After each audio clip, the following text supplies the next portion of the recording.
Assalamualaikum warahmatullahi wabarakatuh. Selamat malam. Jumpa lagi dengan saya Aldi di channel Mereka Ada. Kali ini kita akan lanjut cerita part 2 Sekar Pati. Bagi teman-teman yang ketinggalan cerita part 1 bisa menyimaknya melalui link yang sudah saya taruh pada kolom deskripsi. Dan jangan lupa support channel Mereka Ada dengan cara menekan tombol subscribe dan menyalakan lonceng notifikasinya supaya teman-teman gak ketinggalan setiap video yang upload di channel ini. Sudah siap? Kalau begitu tanpa banyak basa-basi lagi, mari kita mulai part 2-nya.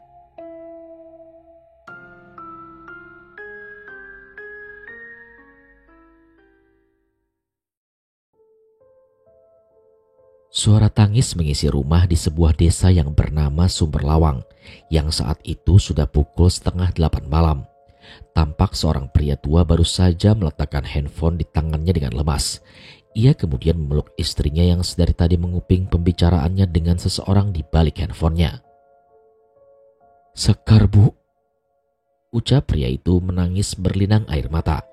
Begitu pula istrinya. Keduanya menangis, meratapi sebuah kabar yang baru saja datang mengenai anaknya yang ditemukan tak bernyawa di dalam kamarnya. Beberapa menit kemudian datang wanita muda, namanya Zulfa. Ia baru saja pulang makan bersama teman sebayanya. Zulfa pun kaget karena sesampainya di rumah melihat bapak dan ibunya diam sambil menangis di atas kursi ruang tamu. "Ada apa, Pak, Bu?" tanyanya sambil melangkah mendekat. Bapak dan ibunya masih saja diam, seperti berat untuk menjelaskan. "Mbakmu, Sekar, dia meninggal," ucap ibunya. Tangisnya pun kembali meledak-ledak. Berita itu bagai pil pahit yang harus keluarga mereka telan.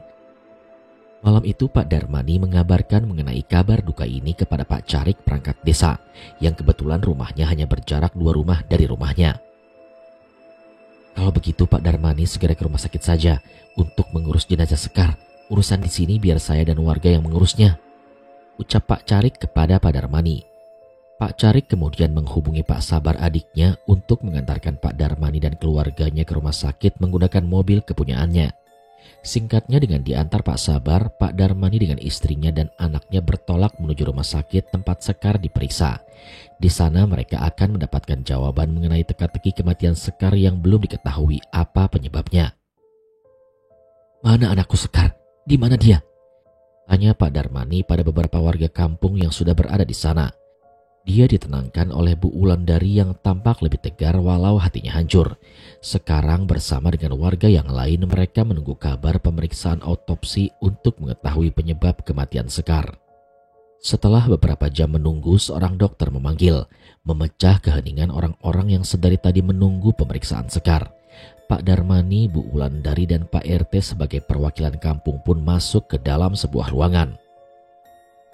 "Kalau boleh tahu, bapak-bapak dan ibu ini siapanya almarhum?" tanya dokter tersebut. "Kami berdua orang tuanya, dan ini Pak RT di kos tempat tinggal Sekar," kata Pak Darmani. Di situ dokter langsung menjelaskan jika Sekar meninggal akibat obat keras yang ia konsumsi untuk menggugurkan janin di dalam kandungannya, dan Sekar sudah meninggal sejak 2-3 hari sebelum akhirnya disadari oleh tetangga kosnya. "Anak saya hamil, tidak mungkin," kata Bu Wulandari. Dokter memberikan bukti-bukti hasil pemeriksaannya. Di situ ia membeberkan beberapa fakta dan menjelaskannya pelan-pelan terkait kondisi Sekar. Pak Darmani yang mendengarnya pun masih menampik informasi dari dokter Sinta dan ia bahkan tidak menerima alasan itu. "Sekar gak pernah punya cerita hubungan dengan laki-laki. Mana mungkin Sekar bisa hamil begini? Ini pasti ada yang keliru," ucap Pak Darmani dengan raut wajah yang emosi. Pak RT mencoba bersuara. Ia menjelaskan temuan 3 warga bersama dengan 1 penghuni kos bernama Tiara. "Maaf sebelumnya, Bapak, Ibu, saya coba jelaskan. Saat pertama kali Sekar ditemukan oleh para warga, teman kosnya yang lebih dulu menemukannya. Lalu dia meminta pertolongan kepada warga. Dan disitulah Sekar baru disadari jika sudah tidak bernyawa. Tubuhnya berlumuran darah, terutama bagian perut hingga ke kaki," tutur Pak RT dengan hati-hati. "Saat ditemukan, maaf, kondisi Sekar sudah sangat memprihatinkan. Sudah mengeluarkan bau yang menyebabkan Tiara sebagai tetangga kosnya merasa curiga. Saya tahu ini berat bagi Bapak dan Ibu sebagai orang tua Sekar, Tapi inilah faktanya. Selanjutnya biar aparat kepolisian yang melanjutkan. Sekarang Bapak dan Ibu fokus pada pemulasaran Sekar yang harus segera dilakukan. Di situ dokter menjelaskan, jika jasad Sekar dan anaknya harus dipisahkan terlebih dahulu sebelum dimakamkan. Namun entah mengapa Pak Darmani menyelanya. Gak, tidak perlu. Saya ingin Sekar dimakamkan sebagai Sekar, tidak perlu dipisah. Begini Bapak, dokter berusaha menjelaskan. Tidak, saya bapaknya. Saya yang lebih paham bagaimana keadaan Sekar dan terlebih lagi keadaan keluarga saya. Sela Pak Darmani lagi. Pak Darmani menoleh ke arah istrinya. Bu Wulandari nampak diam dan pasrah atas apa yang dikatakan oleh Pak Darmani. Singkatnya semua proses pemulasaran dilakukan dengan permintaan dari pihak keluarga, yakni Pak Darmani dan Bu Wulandari. Jenazah Sekar pun dibawa ke rumah untuk kemudian dimakamkan. Pak RT, panggil Pak Darmani sesaat sebelum keluar dari ruangan. Saya minta tolong ya Pak. Jika orang-orang di luar sana bertanya tentang penyebab anak saya meninggal, jangan dijawab karena mencoba untuk menggugurkan kandungan. Pak RT terlihat bingung. Ia memandangi Pak Darmani dengan wajah yang heran. Lalu saya menjelaskannya bagaimana ya Pak? Pak Darmani pun berpikir, mencari alasan untuk menutupi masalah ini. Beberapa saat setelah itu, Pak Darmani menemukan jawabannya. Sampaikan saja jika karena keracunan. Bapak bisa berkata apa adanya jika ditemui aparat kepolisian. Tapi kepada warga kampung, katakan saja karena keracunan.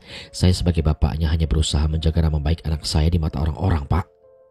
Tutur Pak Darmani sebelum akhirnya mereka berdua keluar dan bertemu dengan orang-orang. Singkat cerita, hari sudah terang. Matahari pun sudah hampir di atas kepala. Setelah beberapa jam diautopsi oleh tim medis, jenazah Sekar sudah boleh dibawa pulang ke desa dalam keadaan sudah terbungkus kain kafan. Saat itu juga Pak Darmani langsung membawanya pulang. Pak Sabar kembali memacu mobilnya kembali ke desa. Tapi kali ini tak hanya mobilnya saja yang kembali ke desa Sumberlawang. Di belakangnya ada satu ambulan yang mengikuti. Suara sirenenya yang menyala pun menggema ketika sudah memasuki area desa Sumberlawang. Orang-orang yang sudah mendapatkan kabar mengenai kematian Sekar pun langsung menuju ke rumah Pak Darmani untuk menyiapkan segala sesuatunya. Jenazahnya datang! Jenazahnya datang! Teriak para warga yang menyadarinya. Ternyata sudah banyak warga berkumpul di rumah Pak Darmani. Seturunnya dari mobil, beberapa orang menghampiri Pak Darmani dan keluarganya untuk sekedar membantu mereka berjalan dan menguatkan. Jenazah Sekar pun diturunkan, lalu dibawa ke dalam rumah untuk ditahlilkan terlebih dahulu sebelum dikuburkan. Banyak orang mengaku terkejut dengan berita kematian Sekar yang sangat mendadak. Karena mereka mengenal Sekar sebagai seorang wanita yang baik yang perhatian dengan keluarganya di desa, terlebih lagi dengan Zulfa adiknya. Isak tangis terdengar sahut menyahut dari keluarga Sekar, diiringi suara tahlil yang dilantunkan para laki-laki yang memanggul keranda. Sekar, wanita cantik yang dikenal baik, sekarang terbaring tanpa nyawa di dalam keranda tersebut. Beberapa warga nampak saling bisik mempertanyakan penyebab kematian Sekar yang belum diketahui oleh banyak orang. Tibalah mereka di tepi liang lahat yang sudah disiapkan bagi jenazah Sekar. Keranda pun diturunkan perlahan. Kain penutup keranda pun dibuka. Besi kerandanya pun diangkat dan diletakkan di sampingnya. 3 laki-laki dewasa termasuk Pak Darmani masuk ke dalam liang lahat untuk menyambut jenazah Sekar dari luar. Astagfirullah, ucap kaget beberapa orang yang menyadari jika ada cukup banyak bercak darah membasahi kain kafan yang menutupi tubuh Sekar.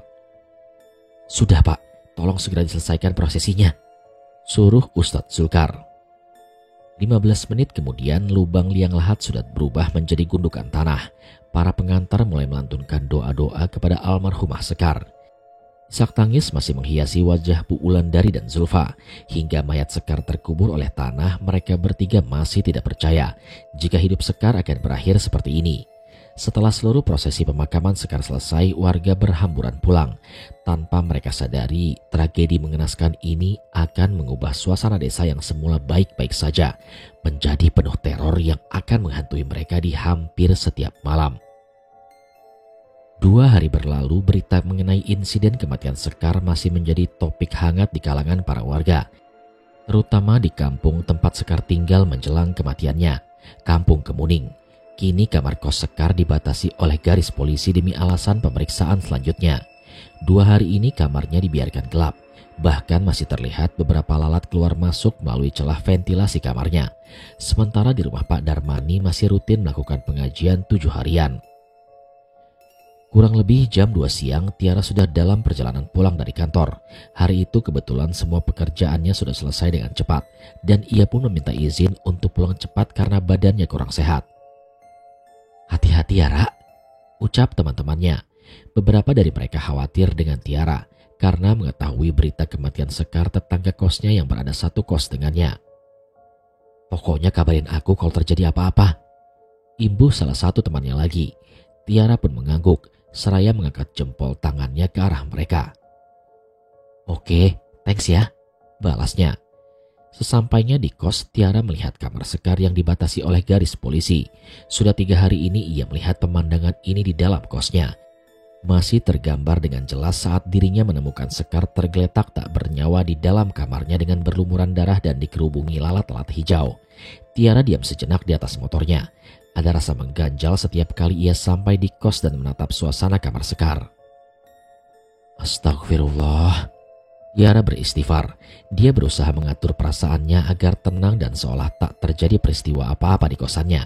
Setelah dirasa tenang, Tiara pun turun dari motor, lalu berjalan ke kamarnya yang berada di dekat kamar Sekar. Antara garasi rumah dan area kamar kos, Tiara perlu melewati tanah lapang yang di atasnya terdapat taman dan satu pohon cukup besar tumbuh di tengahnya.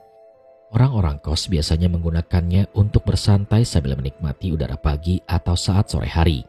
Tapi di antara langkahnya itu, tiba-tiba saja saat dirinya sudah mulai tenang.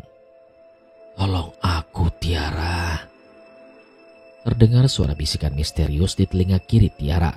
Spontan Tiara pun berhenti berjalan, kemudian menoleh dan melihat ke arah kirinya, tapi tak menemukan apa-apa. "Halo?" ucap Tiara sambil melihat ke sekitarnya. Tapi tidak ada siapa-siapa di sekitarnya. Tiara mulai merasakan hawa tidak enak. Walau sebenarnya ia sadar ada yang tak beres, Tiara masih berusaha seakan biasa saja lalu berjalan masuk ke dalam kamarnya dengan langkah yang sangat tergesa-gesa. Kemudian Tiara pun menutup pintu kosnya dengan kencang. "Tolong aku, Tiara." Suara bisikan itu terdengar lagi saat Tiara sudah berada di dalam kamarnya. "Siapa? Jangan ganggu saya," ucap Tiara agak keras. Dengan perasaan setengah takut, Tiara pun bersembunyi di balik selimutnya, lalu mencoba tidur agar tidak merasakan apa-apa. Tiara pun tertidur dengan membawa rasa takut yang belum lama datang. Namun pilihannya untuk tidur agar terhindar dari suasana menakutkan untuknya ternyata tidaklah pilihan yang seluruhnya tepat. Ternyata suara bisikan itu masih menerornya hingga di alam bawah sadar. "Tolong aku, Tiara. Tolong aku." Bisikan itu semakin jelas, disertai bau amis yang datang tiba-tiba. Jangan ganggu saya," ucap Tiara di antara selimutnya. Beberapa menit setelahnya suara itu pun menghilang, dan bau amis tak lagi tercium di hidungnya. Namun tanpa tanda apa-apa, tiba-tiba pintu kamarnya ada yang mengetuk. Awalnya Tiara mengira jika memang ada orang yang hendak bertemu dengannya. Tiara pun berjalan mendekat ke pintu. Tapi sebelum membukanya sudah menjadi kebiasaan. Tiara terlebih dahulu mengintip dari balik gorden jendela kamarnya untuk memastikan siapa yang datang. Tapi di situ Tiara tidak melihat siapapun berdiri di depan kamarnya. Tiara kemudian menutup gordennya lagi. Tapi lagi-lagi suara ketukan itu kembali muncul. Tiara semakin bingung. "Siapa ya di luar?" teriak Tiara dari dalam kamar. "Tiara," ucap seorang wanita dengan suara lirih dari luar. "Iya, siapa?" teriak Tiara lagi. Kali ini dia sudah mulai panik. Tiara mengintip melalui celah gorden jendelanya lagi dan masih tidak menemukan siapa-siapa. "Kok masih tetap gak ada orang ya?" gumam Tiara. Tiara kemudian membuka pintu kamarnya untuk memastikan langsung siapa yang mengetuk pintunya. Sambil menyilangkan tangannya di dada, Tiara berjalan beberapa langkah keluar dari kamarnya untuk melihat suasana di luar. "Siapa ya? Halo?" "Benar-benar gak ada siapa-siapa. Tolong jangan iseng," ucap Tiara kesal dengan jantung yang berdebar. Tiara kembali melangkah masuk ke dalam kamarnya, lalu lekas menutup pintunya rapat-rapat. Baru saja ia mengunci pintu, lagi-lagi muncul suara ketukan di pintu kamarnya. Rasa takut Tiara seketika berubah menjadi kesal. Ia pun langsung membuka pintu saat itu juga agar jika memang ada orang yang sedang iseng dengannya, Tiara masih bisa menangkapnya dengan jelas. Tapi saat pintu terbuka, pemandangan berbeda yang dari sebelumnya. Yang awalnya hanya sebuah taman dan pohon di tengahnya, tiba-tiba ada sosok wanita berdiri membelakanginya di sana. Mengenakan gaun putih dilumuri banyak sekali darah hingga hampir berubah warna dasar gaun yang ia kenakan. Tiara pun diam menatapnya. Seketika tubuhnya kaku ke arah wanita itu. "Siapa dia? Ngapain di situ?" gumam Tiara. Perlahan ingatan Tiara menuju ke sebuah memori beberapa hari yang lalu, karena jika dari belakang wanita itu tidak asing baginya. "Sekar," gumam Tiara lagi. Beberapa detik setelahnya sosok wanita itu berbalik arah. Gerakannya pelan sekali, sampai akhirnya menghadap tepat menatap Tiara. Bola matanya terlihat putih, wajahnya pun banyak sekali darah yang masih mengalir. "Tolong aku, Tiara, sakit sekali. Tolong bersihkan tubuhku." Sontak Tiara pun berteriak. Dugaannya memang benar. Sosok wanita itu adalah Sekar. Dia yang dari tadi memanggilnya dari luar. Tiara pun menutup pintunya lagi dan kembali ke atas kasurnya. Dan saat itu pula Tiara membuka matanya dan terbangun dari tidur dan mimpinya.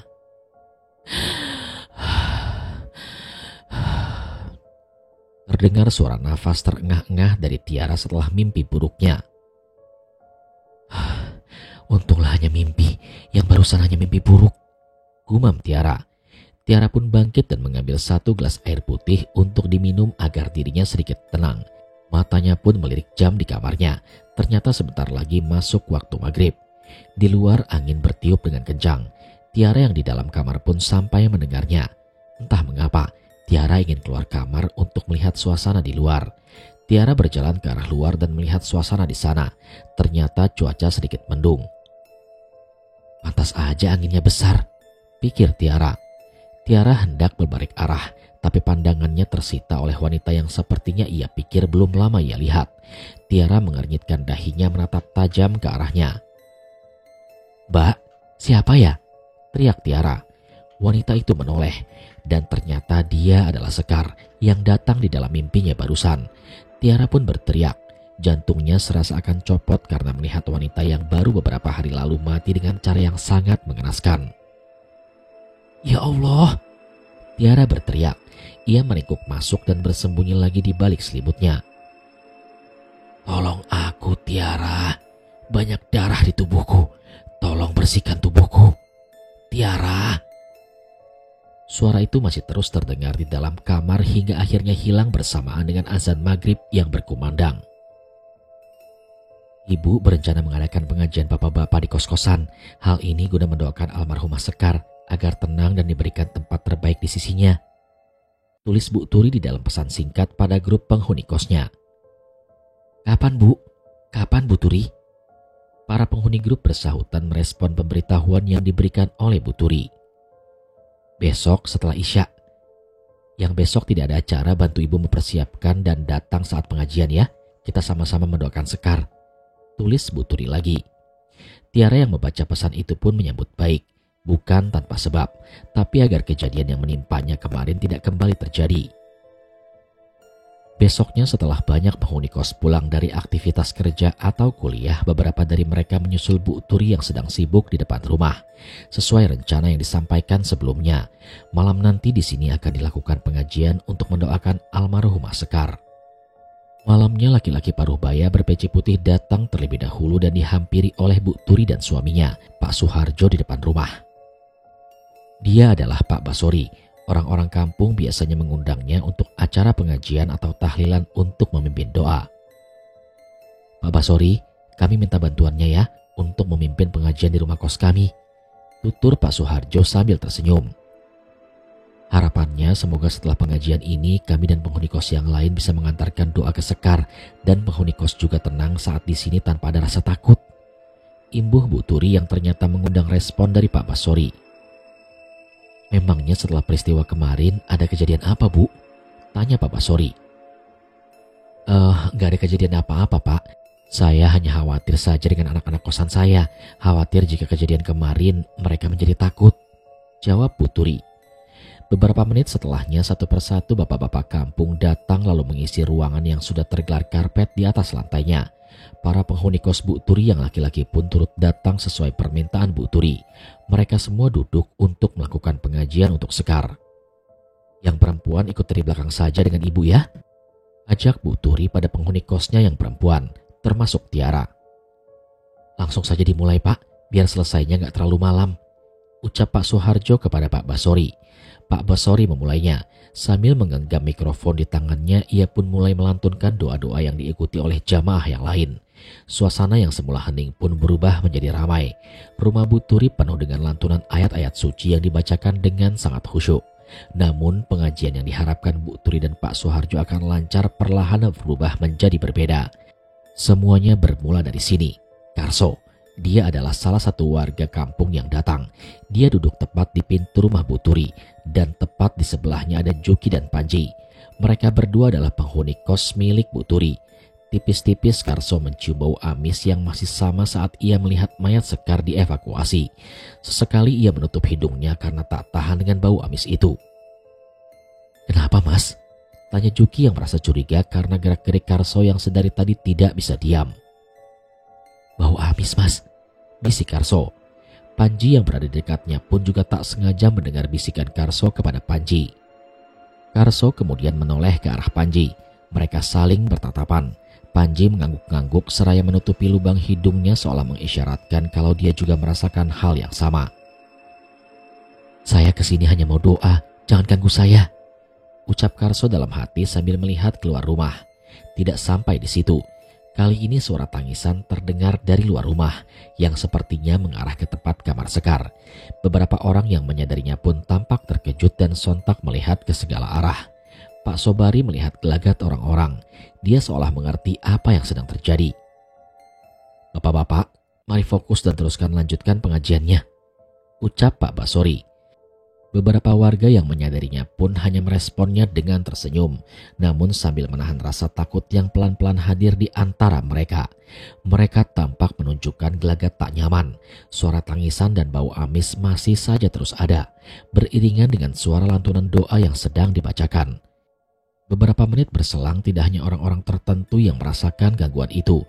Hampir semua jamaah kini mencium bau amis dan terdengar suara tangis yang mereka yakini adalah suara Sekar.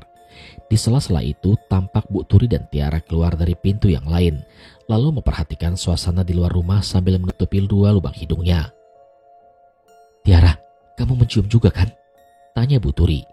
Tiara pun mendekat ke kamarnya yang letaknya tak jauh dari kamar mendiang Sekar. "Sekar, apa kamu di sini? Kami hanya ingin mendoakan kamu agar kamu tenang dan mendapatkan tempat terbaik di sisinya," ucap Tiara. Bu Turi, mari masuk lagi, jangan lama-lama di luar," ajak Tiara. Jam sudah hampir menunjukkan ke angka 10. Pengajian pun selesai. Para warga langsung pamit kembali ke rumah masing-masing, apalagi yang menyadari hawa tidak enak sejak tadi. "Pak Suharjo, Bu Turi, saya pamit pulang ya. Semoga kedepannya aman. Jangan lupa kamar Sekar rutin dibersihkan," pesan Pak Sobari sebelum ia melangkah pulang. "Semoga gak ada yang takut buat ngekos di tempat kita ya Pak. Semoga anak-anak gak keluar dari sini karena masalah Sekar," ucap Bu Turi pada suaminya. Mereka berdua takut jika kosannya akan sepi karena peristiwa ini, karena sumber pemasukan keluarganya hanya dari kos-kosannya saja. Juki dan Panji membantu Bu Turi dan Pak Suharjo merapikan karpet terlebih dahulu. Mereka berdua masih merasakan hawa tidak enak yang masih bersarang di sekitarnya. "Juk, apa kamu juga merasakan?" tanya Panji. "Merasakan apa?" tanya Juki. "Sepertinya Sekar datang," kata Panji. Juki terkejut mendengarnya, walau ia juga merasakan hawa tidak nyaman sedari tadi, tapi ucapan Panji berhasil membuatnya dia mematung beberapa detik. Dari rumah kos Bu Turi, Karso jalan kaki bersama dengan Pak Sukri karena rumahnya yang satu arah. Di situ ia kembali membahas soal kejanggalan saat pengajian di rumah kos Bu Turi tadi. "Pak Sukri, Bapak nggak mencium bau amis waktu pengajian tadi?" tanya Karso. "Iya Mas Karso, tapi janganlah dibahas sekarang. Takut saya, ini kan sudah malam," jawab Pak Sukri. Tak lama setelah Pak Sukri berkata seperti itu, bau amis yang sempat mereka cium tadi kini kembali tercium di hidung mereka. "Loh, Pak," ucap Karso dengan wajah terkejut. Pak Sukri menoleh. Mereka berdua saling tatap satu sama lain. Tidak cukup sampai di situ. Kengerian malam itu bertambah, manakala terdengar suara tawa wanita yang entah dari mana asalnya. "Mas Karso," panggil Pak Sukri yang mulai panik. Padahal posisi mereka berdua saat itu sedang berada di antara tanah kosong milik warga. Rasa-rasanya mustahil jika ada suara tawa wanita yang terdengar jelas dari tempat mereka berdua berdiri. Kemudian suara tawa itu muncul lagi. "Tolong jangan iseng," teriak Pak Sukri. Tapi suara tawa wanita itu terus terdengar meski beberapa kali Pak Sukri memperingatinya. "Pak Sukri, sebaiknya kita jalan cepat agar lekas sampai di rumah. Perasaan saya mulai gak enak ini," ajak Karso. Namun baru beberapa langkah ada satu hal yang menarik perhatian Pak Sukri dan Pak Karso. Di bawah salah satu pohon mangga di ujung jalan, mereka berdua melihat satu sosok wanita berdiri melamun menatap rumah di depannya, mengenakan dress yang terlihat usang berwarna merah kehitaman. "Siapa itu, Pak Sukri?" tanya Karso. Jalan mereka pulang mengarah ke depan sana. Karso berjalan lebih cepat, kemudian menyipitkan mata, berusaha memastikan wanita yang berada di bawah pohon mangga itu siapa. Semakin dekat sosok wanita itu semakin jelas ia lihat. Wanita itu pun menoleh. Wajahnya penuh dengan darah. Karso berhenti, tapi wanita itu kini mendekat dengan langkah yang cepat. "Mas Karso," panggil Pak Sukri. Sosok wanita itu dengan cepat sampai di hadapan mereka. Dia menatap dengan mata putih tanpa pupil. Rambutnya panjang sepinggang tergerai berantakan. Banyak bekas darah di tubuhnya. Tangannya mengusap-ngusap perutnya yang setengah besar dan dilumuri banyak sekali darah.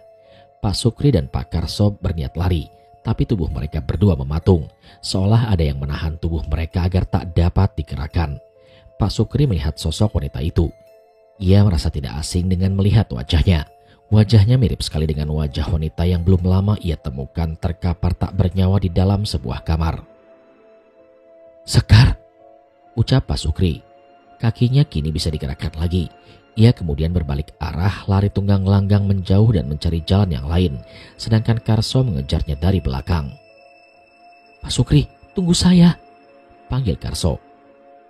"Yang benar aja, Pak Sukri, mana mungkin itu Sekar," ucap Karso sembari berlari di belakang Pak Sukri. "Iya Mas Karso, saya masih ingat betul.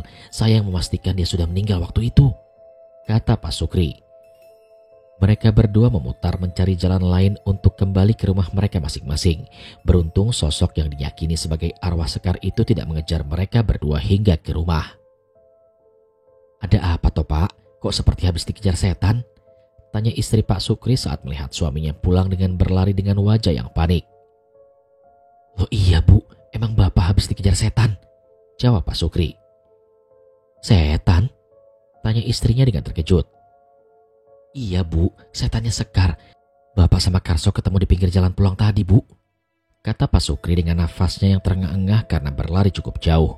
Istrinya berjalan ke belakang, lalu kembali dengan segelas air putih. "Ini Pak, diminum dulu, biar sedikit tenang," ucapnya. Setelah sedikit tenang, sebuah gangguan muncul di antara mereka. Halaman belakang rumahnya yang hanya dibatasi pagar bambu tiba-tiba saja terdengar berisik dari dalam rumah. "Bu, pintu belakang belum dikunci ya?" tanya Pak Sukri. "Loh, sudah kok Pak," balas istrinya. Pak Sukri mempertajam indera pendengarannya lagi, berusaha menangkap suara yang timbul dari belakang rumah itu. "Takutnya kita salah dengar," ucapnya. Rasa takut Pak Sukri yang belum mereda kini kembali lagi dipaksa untuk menghadapi sesuatu hal yang belum ia ketahui. "Jangan-jangan maling ya?" tanya Pak Sukri. Pak Sukri jalan mengendap-endap ke pintu belakang, memastikan siapa yang berada di belakang rumah. Ia meraih balok kayu yang biasa ia pakai mengganjal pintu kamarnya untuk berjaga-jaga. Dia meminta istrinya masuk ke dalam kamar dan menjaga anaknya di dalam. Pak Sukri mempertajam telinganya lagi. Suara gaduh di belakang rumahnya masih terdengar dengan sangat jelas di telinganya. "Hati-hati Pak," ucap istrinya. Rasa cemas menambah rasa takut Pak Sukri. Ia tidak memiliki bekal ilmu bela diri. Dia hanya modal berani saja untuk melindungi istri dan anaknya di dalam rumah itu. Pak Sukri kemudian mengayunkan daun pintu belakang pelan-pelan, dan setelahnya ia berniat untuk membukanya dengan lebar secara tiba-tiba agar menghamburkan konsentrasi maling yang hendak menggasak rumahnya. Dan suara pintu belakang rumah terbuka oleh Pak Sukri. Namun yang terjadi setelahnya malah di luar dugaan. Sosok Sekar kembali ia lihat. Dia berdiri tepat di depan Pak Sukri dengan mulut menganga lebar dan darah yang keluar dari dalam mulutnya. Ternyata suara gaduh di belakang rumah adalah suara Sekar. Dia mengikuti Pak Sukri dan mengganggunya hingga ke rumah. Sosok Sekar yang awalnya ia jumpai tertawa kini berubah menjadi menangis. "Tolong saya!" Suara lirih keluar dari sosok Sekar. Sadar jika itu adalah suara Sekar, Pak Sukri merangsek lari menyusul istrinya di dalam kamar tanpa menutup lagi pintu belakang rumah. Dengan tatapan tenang, Pak Sukri melihat ke istri dan anaknya. "Pak, kenapa? Ada apa di belakang rumah?" tanya istrinya. "Sekar, Bu. Itu Sekar. Itu ulah Sekar. Sekar mengikuti Bapak sampai ke rumah," ucap Pak Sukri seraya mengunci pintu kamar lalu naik ke atas ranjang memeluk istri dan anaknya. Meski jantungnya berdetak dengan cepat, ia pun berusaha tenang agar anaknya tidak bangun dan istrinya pun tidak merasa ketakutan. "Yang tenang, Bu, kita baca doa sama-sama ya," ajak Pak Sukri. Hal serupa juga menimpa Karso. Di rumah ia tinggal berdua dengan adiknya, namanya Alif. Alif baru saja menginjak usia remaja. Sesampainya Karso di rumah, ia langsung mengunci semua pintu dan gordeng jendela rumahnya. Dia tidak membiarkan sedikit celah terlihat dari luar rumah karena takut melihat Sekar lagi. Dari pintu depan, Karso bermaksud ke dapur ke belakang untuk mengambil air minum. Di situ ia melihat Alif sedang duduk melamun di atas meja makan sambil menggenggam satu gelas penuh berisi air putih. "Kok belum tidur, Liv?" tanya Karso, karena biasanya Alif sudah tidur pada jam segitu. Ia menggeleng, ia tak bersuara dan sama sekali tak berekspresi. "Kamu sakit, Liv? Gak enak badan?" tanya Karso lagi seraya mendekat ke tubuh Alif memastikan kondisi tubuh adiknya. "Kamu dingin sekali tubuhmu, Liv. Kamu habis ngapain tadi?" Alif menggeleng lagi. Karso semakin bingung dengan adiknya. Karso kemudian berjalan ke kamarnya hendak mengambil obat di kotak obat di sana. Namun saat sampai di kamar, pemandangan tak mengenakan ia jumpai. Karso melihat tubuh Alif sedang terlentang di atas kasur yang biasa mereka pakai tidur. "Loh, Liv?" ucap Karso. Ia menghentikan langkahnya. Kepalanya menoleh ke dapur dan tempat tidur di depannya. Karso berhenti beberapa saat sambil mengusap-ngusap matanya. "Alif ada dua." Seketika Karso panik. Jantungnya berdegup. Merasa ada hal yang tak beres lagi datang menghampirinya. Karso kemudian berbalik. Ia kembali lagi ke dapur dan memeriksanya. Karso melangkah pelan. Suara gelas kaca berdentungan ia dengar. Karso menghentikan langkahnya tepat di ambang perbatasan antara ruang depan dan dapur. Alif masih di sana. Karso pun semakin bingung. Kenapa Alif ada dua? Mana yang benar? Siapa salah satu di antara mereka? "Alif?" panggilnya. "Ya, Mas." Sekarang Karso mendengar sahutan dari ucapannya. Karso mendekat. Ia mendapati Alif sudah seperti biasanya. Ia melihat setiap jengkal tubuh Alif dengan seksama. Tidak ada yang aneh, semua tampak biasa. Walau begitu, ia masih belum tahu apakah ini hanya halusinasi saja. Karso kemudian mengajak Alif ke kamar. Mereka berdua tidur sekamar sejak lama. Rasa takut masih ada di dalam benak Karso. Ia melangkah ragu di belakang adiknya sambil berpikir jika Alif ada di sini, siapa yang sedang tidur di kamar? "Kenapa, Mas?" tanya Alif curiga karena melihat Karso tampak aneh di belakangnya. Enggak apa-apa, Liv," jawab Karso. Sesampainya di kamar, pemandangan yang sempat ia lihat tadi sudah tidak ada lagi. Alif yang ia lihat di atas kasur kini sudah tidak ada. Di atas kasur hanya ada bantal, guling, dan selimut yang biasa mereka pakai. "Mungkin hanya halusinasiku saja," batin Karso untuk menghibur dirinya sendiri. Beberapa langkah setelah masuk ke dalam kamar, pintu kamarnya tiba-tiba saja berderit menutup pintu dengan sendirinya. Karso dan Alif hanya bisa menyaksikannya dengan mata terbelalak. Alif menjawil Karso di belakangnya. Mas," panggilnya. Mereka berdua merasakan hal yang sama, dan tidak lama dari situ muncul bau amis serta suara wanita menangis merintih seperti menahan sakit. "Sekar ini," Batin Karso langsung mengerah kepada sosok wanita itu. Itu Sekar, Liv. Kita buruan tidur aja, ajak Karso pada Alif. Mereka berdua bersembunyi di balik selimut merah di atas kasurnya. Sekar yang meninggal di kosan kemarin itu, Mas, tanya Alif. Iya, diamlah. Mas Karso sama Pak Sukri tadi dikejar dia di tengah jalan, ujar Karso dengan nada pelan sambil menaruh jari telunjuknya di depan bibir mengisyaratkan agar Alif diam terlebih dahulu. Tapi kan dia sudah meninggal, Mas, kata Alif. Iya, Mas Karso tahu. Mas Karso juga gak ngerti kenapa, Liv. Karso merasakan hawa kehadiran seorang wanita masuk ke dari pintu kamarnya. Suaranya pelan, seperti ada sesuatu yang terseret masuk ke dalam kamar. Karso melirik Alif. Alif yang semula terlihat biasa kini memasang wajah yang tegang. Kepala mereka berdua saling angguk, seolah mengisyaratkan jika mereka merasakan hal yang sama. Mas Karso, tolong saya. Tolong bersihkan tubuh saya. Jantung rasanya mau copot. Sebuah suara rintihan terdengar jelas di telinga Karso dan Alif.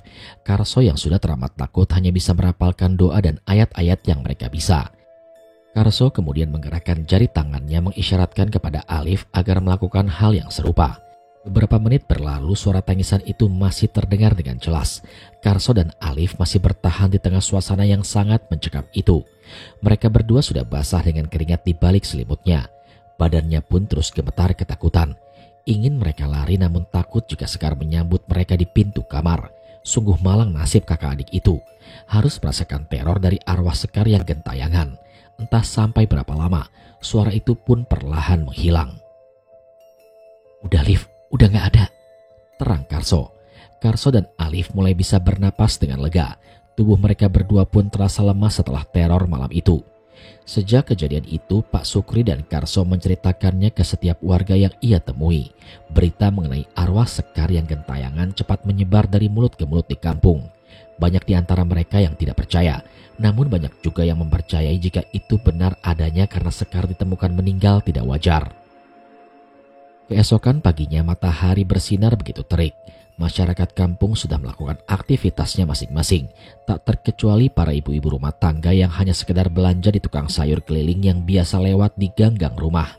Topik hangat warga kampung bukan lagi soal kematian Sekar, tapi sudah berganti dengan beberapa warga yang mengaku didatangi oleh arwah Sekar. Suara sebuah kendaraan roda 2 pun terdengar dari ujung jalan. Motor dengan barang bawaan yang cukup banyak di belakangnya itu melaju dengan kecepatan sedang. Sang pengendara memakai kaos partai dengan tas lempang yang menggantung di depan perutnya. Dia berteriak di atas motornya sebelum akhirnya berhenti di samping tiang listrik yang biasa ia pakai untuk menjajakan dagangannya di gang tersebut. Tanpa menunggu waktu lama, satu persatu ibu-ibu mulai datang menghampiri. Sudah menjadi keahlian seorang ibu-ibu jika mereka akan selalu menerima dan menyebarkan informasi lebih cepat dari kebanyakan orang.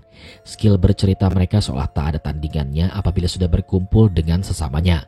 Dan salah satu waktu terbaik bagi mereka adalah saat sedang berbelanja. Ibu-ibu, ada yang sudah dengar nggak? Katanya ada yang ditemui Sekar kemarin. Tanya salah satu wanita paruh baya di sana. Namanya Ibu Vika. Sekar yang mati di dalam kamar kosannya itu. Iya Bu, benar. Siapa? Kok bisa sih? Saya juga nggak tahu. Katanya Pak Sukri sama Mas Karso waktu pulang pengajian dari rumah kos Bu Turi. Terangnya. Di tengah percakapan itu datanglah ibu-ibu yang lain. Ibu tersebut datang lalu mengibaskan tangannya ke kanan ke pundak Bu Vika. Gak boleh ngomong begitu Bu, dia kan sudah meninggal. Cobalah berpikir positif dulu sebelum menerima informasi yang baru. Jelas ibu itu. Saya nggak ngawur kok Bu, wong suami saya yang cerita. Dia habis ketemu sama Pak Sukri, ujar Ibu Vika. Di antara ibu-ibu yang tengah bergosip seputaran Sekar, si tukang sayur Pak Bahar ikut menceritakan kejadian yang baru saja menimpanya. Saya juga sempat ketemu wanita aneh, jalannya diseret-seret, darahnya banyak banget di pakaiannya yang ia pakai. Terang Pak Bahar yang sontak menambah lebar pembicaraan ibu-ibu saat itu. Jangan-jangan itu Sekar, ucap Ibu Vika. Saya nggak tahu Sekar orangnya bagaimana Bu, balas Pak Bahar. Kalau dari kata-kata Pak Bahar sih, itu tanda-tandanya dari Sekar, karena waktu mayatnya ditemukan tubuhnya banyak sekali darah. Memangnya kapan Pak Bahar ketemu wanita itu? Tadi sebelum subuh waktu saya mau ke pasar ambil bahan buat dagangan hari ini. Saya kan gak berani, ya saya terus gas aja motor saya. Terang Pak Bahar pada ibu-ibu yang menyimak ceritanya dengan raut muka penasaran. Dalam waktu singkat, cerita-cerita warga yang cepat meluas hingga membuat keadaan kampung kini menjadi sangat mencekam.